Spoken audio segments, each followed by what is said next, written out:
지금부터 아팅쌤의 썰렁한 교리를 시작하도록 하겠습니다.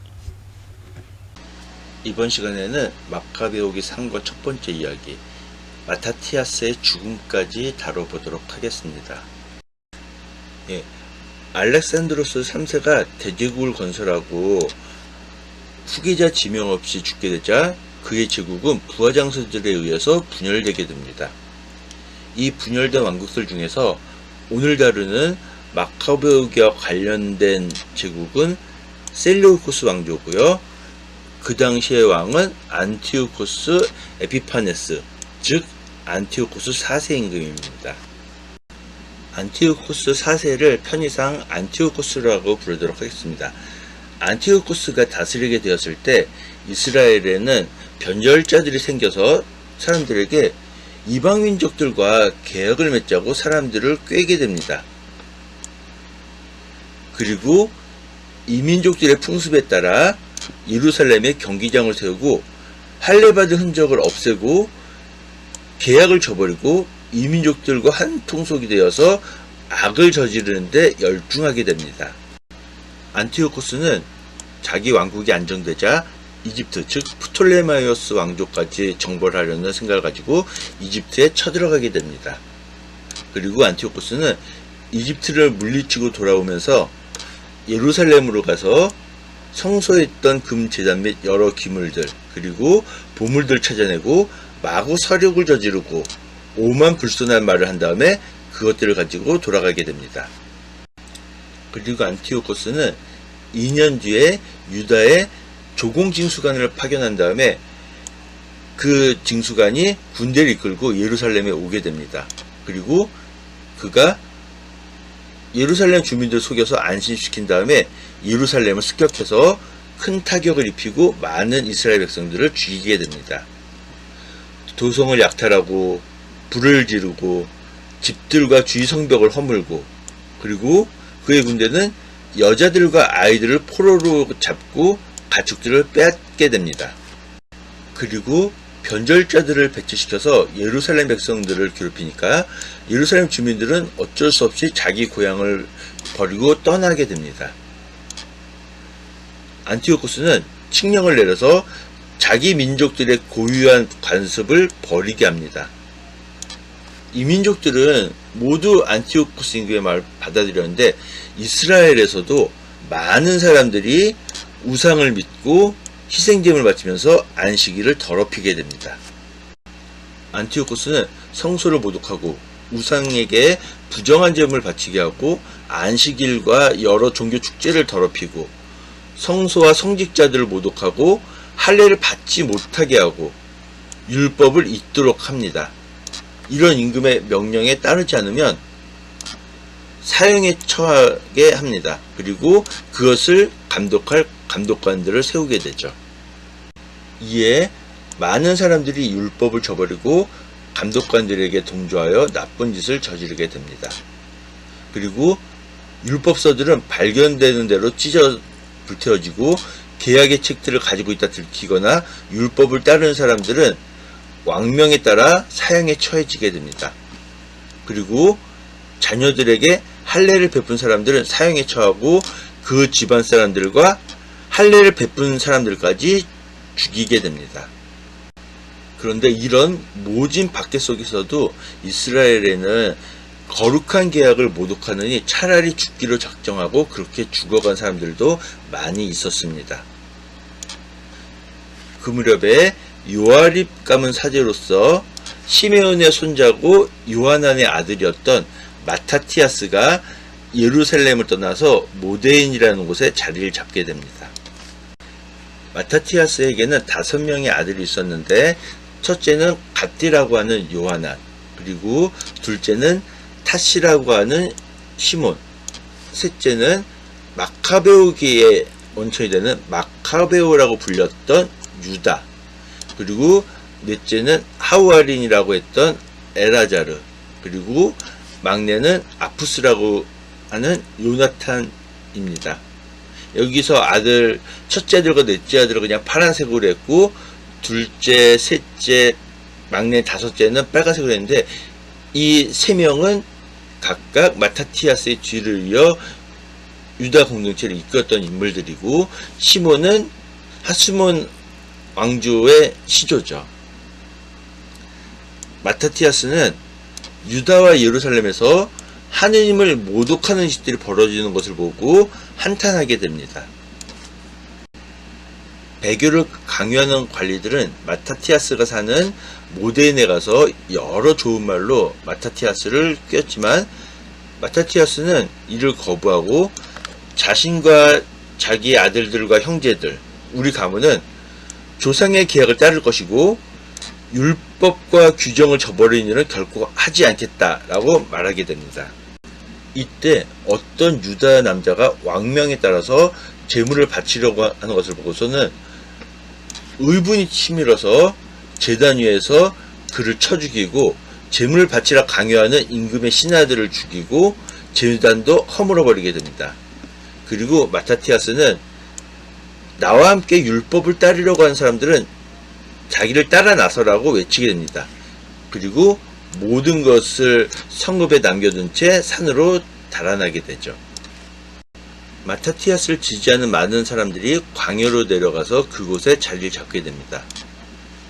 그런데 안티오코스가 왕명을 거역한 사람들이 광야에 피신했다는 보고를 듣고 군대를 몰고 그들을 쫓아 나서게 됩니다.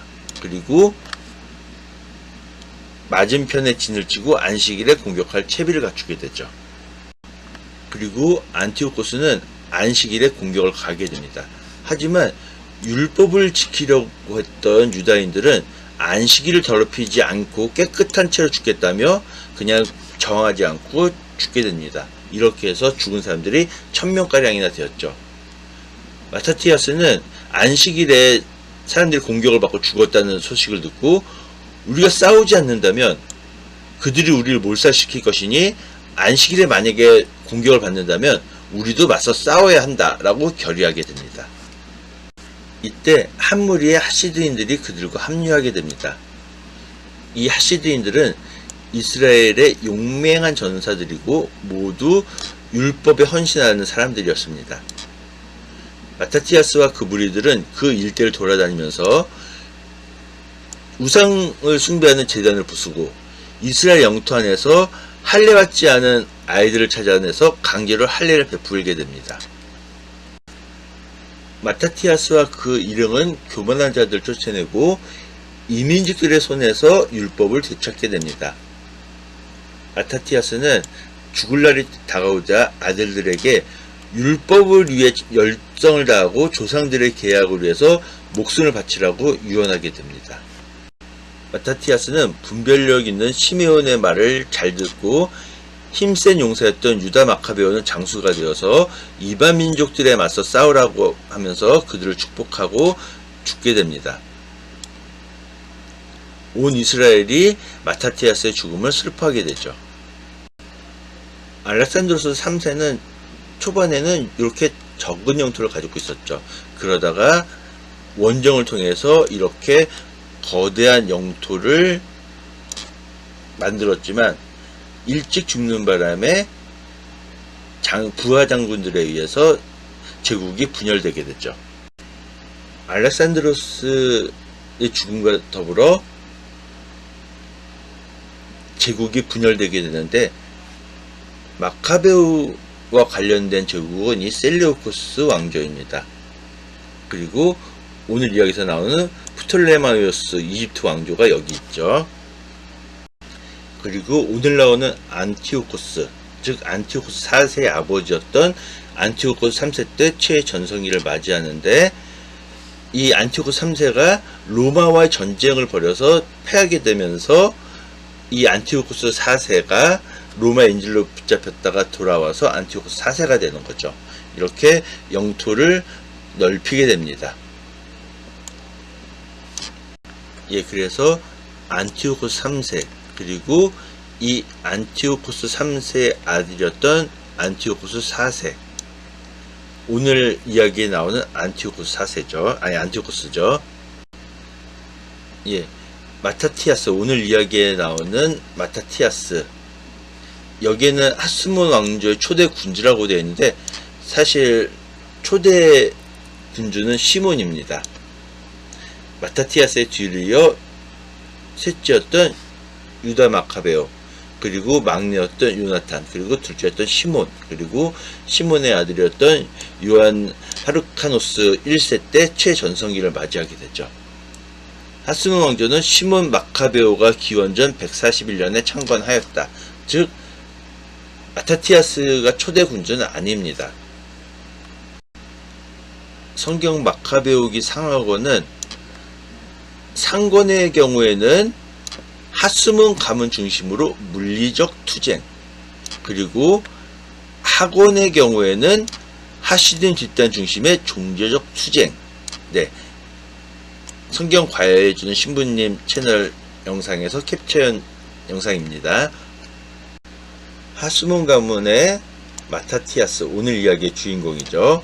그리고 그의 아들들이었던 요하난, 시몬, 유다, 에라자르, 요나탄. 그런데 이 마타티아스의 뒤를 첫 번째 이은 사람이 유다 마카베오,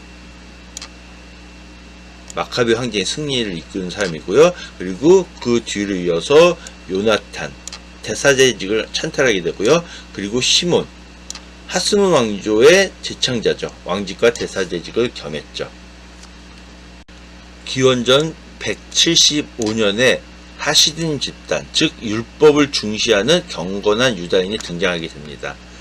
그리고 기원전 159년에 하시딤이 분화가 되는데요. 에세네파, 바리사이파, 사두가이파, 즉 에세네, 바리사이, 사두가이로 하시딤이 분화되게 됩니다. 앞서서 경건한 자, 하시딤이 에세네, 사두가이, 바리사이로 분화되었다고 했죠. 그래서 이 에세네파와 사두가이는 모세오경만 중시했고요. 바리사이들은 모세오경과 구전도 함께 경전으로 인정했습니다.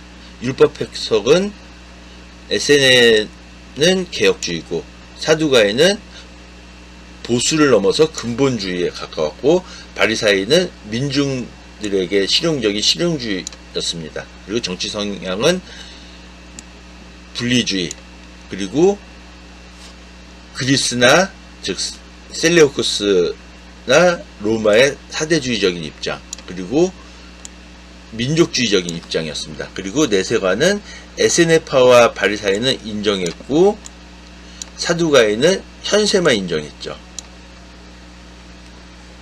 오늘 이야기해보면 안티오쿠스 4세가 안식일에 이스라엘 사람들을 공격해서 많은 사람을 죽이게 되는데, 이 안식일 규정, 타나크라고 하는 모세오경에는 그냥 단순히 안식일에는 쉬어라 라고 되어 있고요. 구전된 율법 미슈나에는 39가지 금지된 노동이 되어 있고, 그리고 이 구전율법 해설서인 탈무드에는 예외로 허용된 노동도 있다고 합니다. 아무튼 탈출기 20장은 안식일을 거룩히 지내고, 그 다음에 이제 안식일이기 때문에 어떤 일도 해서는 안 된다라고 하면서 쉬라고 말을 하는 성경 말씀이죠. 하스몬 가문의 마타티아스의 초기 항쟁은 서민들 중심이었습니다. 왜냐하면 귀족계층의 헬레니즘화가 되었고 세금이 서민들에게 가중되었기 때문이죠. 그러다가 안티오쿠스가 안식일에 사람들 공격해서 많은 사람들 1000명가량이 죽게 되죠. 이 소식을 듣고 하시딘 집단이 참전하게 되고, 안식일도 살아있어야 지킬 수 있다라고 하면서 만약에 안식일에 누군가가 공격을 하면은 우리도 맞서 싸워야 된다라고 결의하게 되죠.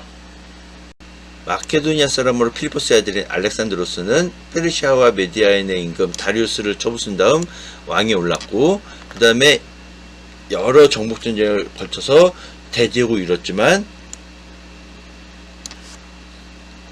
후계자 지명 없이 죽는 바람에 나라가 분열되게 되죠. 그리고 그 장군들은 저마다 자기 영토를 다스렸고요. 그래서 마카베오기와 관련된 이 분열된 제국 중에서 마카베오기와 관련된 제국은 셀루쿠스 왕조라고 했고요. 셀루쿠스 왕조에서 여기서 안티오쿠스 임금의 아들, 여기에서 나오는 이 안티오쿠스는 안티오쿠스 3세입니다. 최전성기를 맞이했지만 로마와의 전쟁에서 패배해서 그의 아들이 로마로 인질로 잡혀가죠. 그 사람이 바로 안티오코스 에피파네스, 즉 안티오코스 4세입니다. 이 사람이. 그래서 이 인질로 잡혀갔던 안티오코스 4세가 임금이 되게 되죠. 그 무렵에 이스라엘에서는 변절자들이 생겨서 많은 사람들을 우리 주변 민족들과 계약을 맺자라고 꾀게 됩니다. 그래서 이민족들의 풍습에 따라서 예루살렘에 경기장을 세우고 할례받은 흔적을 없애고 거룩한 계약을 저버리게 됩니다. 그들은 이민족들과 한통속이 되어서 악을 저지르는데 열중하게 되죠. 안티오코스 4세. 앞으로는 다 안티오코스 4세이기 때문에 그냥 안티오코스라고 하겠습니다. 안티오코스는 자기 왕국이 튼튼해지자 이집트까지 지배하려고 작정을 하죠. 그리고 안티오코스는 이집트를 쳐서 승리를 거두게 됩니다. 승리를 거두고 돌아가면서 예루살렘에 와서 성소의 여러 기물들과 보물들을 찾아내서 그것들을 가져가게 되면서 그는 또 마구 사륙을 저지르고 오만불손한 말을 한 다음에 여러 보물들 챙겨서 자기 나라로 되돌아가게 됩니다. 2년 뒤에 안티오코스는 세금을 받을 징수관을 파견해서 그 징수관이 군대를 이끌고 예루살렘에 오게 됩니다. 이 세금 징수관이 사람들을 속이자 그 사람을 예루살렘 사람들은 믿게 되죠. 근데 갑자기 도성을 습격해서 큰 타격을 입히고 이스라엘 백성을 많이 죽이게 됩니다. 예루살렘 도성을 약탈한 다음에 불을 지르고 주위 성벽을 허물게 되죠. 그리고 여자들과 아이들을 포로로 잡고 가축들을 빼앗게 됩니다. 그리고 그는 변절자들을 배치시키게 되죠. 그들 때문에 예루살렘 주민들이 달아나서 예루살렘이 이민족들의 거처가 되고 사람들은 자기 고장을 버리고 떠나게 됩니다. 안티오코스는 칙령을 내려서 민족들의 고유한 관습을 버리게 만듭니다. 다른 민족들은 이 칙령에 따르게 되고요. 이스라엘에서도 많은 사람들이 이렇게 우상에게 제물을 바치면서 안식일을 더럽히게 됩니다. 그리고 사람들에게 낯선 관습을 따르고 안식일과 여러 종교 축제를 더럽히고 성소와 사제들, 즉 성직자들을 모독하고 여러 우상을 만들고 부정한 희생제물을 바치고 할례 받지 못하게 하고 부정한 것들로 자신을 혐오스럽게 만들고 율법을 잊고 모든 규정을 바꾸게 하고 이런 칙령들, 임금의 말대로 하지 않을 경우에는 사형에 처할 것, 그리고 이런 칙령을 잘 지키는지 감독할 감독관들을 세우게 됩니다. 그리고 각 성읍에 희생제물을 바치라고 명령하게 됩니다. 칙령에 따라 백성들 가운데 많은 사람들이 율법을 저버리고 감독관에게 동조하여 나쁜 짓을 저지르게 됩니다. 율법서는 발견된 대로 찢어져 불태워졌고 책을 가지고 있다가 들키거나 율법을 지키려는 사람들은 사형에 처해지게 됩니다. 그리고 율법에 따라 아이들에게 할례를 베푼 사람들은 사형에 처해지고 집안 사람들과 할례를 베푼 사람들까지 사형에 처하게 됩니다. 하지만 이런 박해에도 불구하고 이스라엘에는 부정한 것을 먹지 않기로 결심한 사람들도 많았고 거룩한 계약을 모독하느니 차라리 죽기로 작정하고 그렇게 죽어간 사람들도 많이 있었습니다. 이 할례는 하느님께서 아브라함과 맺으신 계약이죠. 아브라함에게 나타나서 나는 전능한 하느님이다. 너는 내 앞에서 흠없는 사람이 되어라 라고 하시면서 나는 너와 나 사이에 계약을 세우고 너를 크게 번성하게 하겠다라고 하면서 이제 말씀하시는 거죠. 너는 내 계약을 지켜야 된다. 너와 내 뒤에 오는 후손들도 이렇게 해야 된다. 라고 하면서 너희가 지켜야 하는 계약은 바로 이것이다. 너희 가운데 모든 남자가 할례를 받는 것이다. 라고 하면서 이 할례가 너와 나 사이에 맺은 새로운 계약의 표징이다. 라고 하면서 모든 아브라함의 후손들은 다 할례를 받으라고, 후손 남자들 다 할례를 받으라고 말씀하신 거죠. 그래서 아브라함은 자기 집안 사람들 가운데 남자들은 모두 데려다가 할례를 베풀게 되고요. 그 다음에 심지어 종들도 할례를 받게 합니다. 야곱의 딸이었던 디나가 스켐에게 성폭행을 당했죠. 스켐이 너무 디나를 좋아해서 이제 그렇게 했는데, 이제 화가 나서 할례 받지 않은 남자에게 우리 누이를 주는 것은 우리에게 수치스러운 일이다. 그런데 만약에 당신들이 우리처럼 할례를 받는다면 여러분들의 청을 받아들이겠다. 근데 이제 스켐이 디나를 너무 좋아해갖고, 우리가 굉장히 호의적이다. 근데 우리가 그 사람들처럼 할례를 받으면은 우리와 어울려 살겠다고 한다. 라고 하면서 이야기하죠. 이처럼 할례라고 하는 것은 이스라엘 민족에게 있어서는 굉장히 중요한 일이었던 거죠. 그리고 예수님께서도 할례를 받으셨고요. 마카베오기 상권 2장에서 이제 마타티아스가 등장합니다. 요아립 가문 사제로서 시메온의 손자이고 요하난의 아들인 마타티아스가 예루살렘을 떠나서 모데인의 자리를 잡게 됩니다. 그에게는 5명의 아들이 있었죠. 첫째가 가티라고 하는 요하난, 그리고 둘째가 타시라고 하는 시몬, 그리고 셋째가 마카베오라고 하는 유다, 그리고 하우아란이라고 하는 넷째 에라자르, 그리고 아푸스라고 하는 막내 요나탄. 마타티아스는 유다와 예루살렘에서 하나님을 모독하는 일들이 벌어지는 것을 보고서는 크게 한탄하게 됩니다. 배교를 강요하는 임금의 관리들이 모데인에서도 제물을 바치게 하려고 이 마타티아스가 사는 모데인으로 오게 되죠. 그리고 임금의 관리들이 마타티아스에게 여러 말을 막 하면서 당신도 왕명을 따르시오, 그러면 되게 좋을 거, 어쩌저쩌고 하면서 마타티아스를 꼬셨지만, 마타티아스는 이렇게 말을 하죠. 모든 사람들이 다 하나님을 버리기로 결정했다 하더라도 우리 가문, 나와 내 아들과 형제들은 우리 조상들의 계약에 따를 것이다. 우리가 하나님의 계명을 저버리는 일은 결코 있을 수 없다라고 이야기하게 됩니다.